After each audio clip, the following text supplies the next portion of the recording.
নমস্কাৰ, আজি এটি ইম্পৰ্টেণ্ট বিষয় লৈ ভিডিঅ'টি উপস্থাপন কৰিলোঁ। আশা কৰোঁ ভিডিঅ'টি চাই আপোনালোকে অকণমান হ'লেও উপকৃত হ'ব। ক'ৰবাত কিবা এটা ঘটনা সংঘটিত হ'লে আমাৰ মূল কৰ্তব্য হ'ল ওচৰৰ পুলিচ থানাত FIR অৰ্থাৎ ফাৰ্ষ্ট ইনফৰমেশ্যন ৰিপৰ্ট দাখিল কৰা, যাক আমি এজাহাৰ বুলি কওঁ।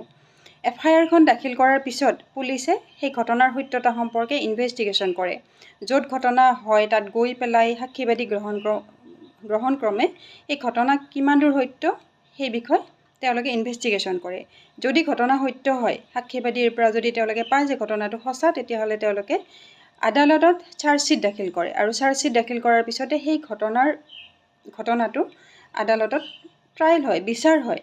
কিন্তু যদি পুলিচে ঘটনাস্থলীত গৈ পেলাই ঘটনাটো সত্য বুলি নাপায় ইনভেষ্টিগেশ্যনত সাক্ষীবাদীত, তেতিয়াহ'লে তেওঁলোকে আদালতত ফাইনেল ৰিপৰ্ট অৰ্থাৎ FR দাখিল কৰে। ফাইনেল ৰিপৰ্ট দাখিল কৰা মানে তেওঁলোকে ইনভেষ্টিগেশ্যনত ঘটনাটোৰ সত্যতা নাপালে, সাক্ষীবাদীৰ পৰা সত্যতা নাপালে, দোষীবিলাকক নিৰ্দোষী হিচাপে পালে। যেতিয়া তেওঁলোকে FR দাখিল কৰে, সেই FIR যিজনে দিব, এজাহাৰ যিজনে দিব, তাতো এখন ন'টিচ যাব আৰু ন'টিচ যোগে তেওঁক আদালতত মাতি পঠাব। উক্ত তাৰিখত যেতিয়া তেওঁ আদালতত আহে, তেতিয়া অনাৰেবল মেজিষ্ট্ৰেটে তেওঁক সুধিব যে পুলিচে ইনভেষ্টিগেশ্যনত আপোনাৰ FIRত কোনো ধৰণৰ ঘটনা পোৱা নাই, সাক্ষীবাদীত কোনো ধৰণৰ ঘটনা তেওঁলোকে ইনভেষ্টিগেশ্যনত পোৱা নাই, আপোনাৰ কিবা ক'ব লগা আছে নেকি?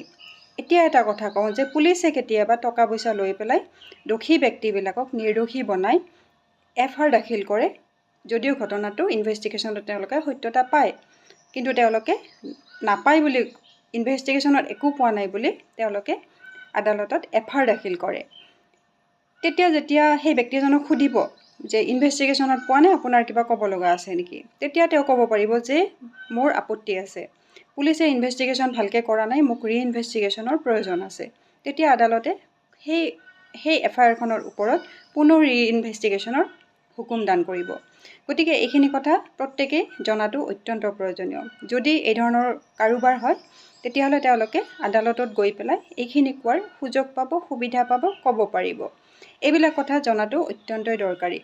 যদি মোৰ আইনৰ ইনফৰমেশ্যনবিলাক আপোনালোকৰ ভাল লাগে, মোৰ পেজটি ফ'ল' কৰি মোক উৎসাহিত কৰিব, লাইক কৰিব, কমেণ্ট কৰিব, মষ্ট ইম্পৰ্টেণ্ট শ্বেয়াৰ কৰিব, কাৰণ এইবিলাক কথা প্ৰত্যেকে জনাটো অত্যন্ত প্ৰয়োজনীয়।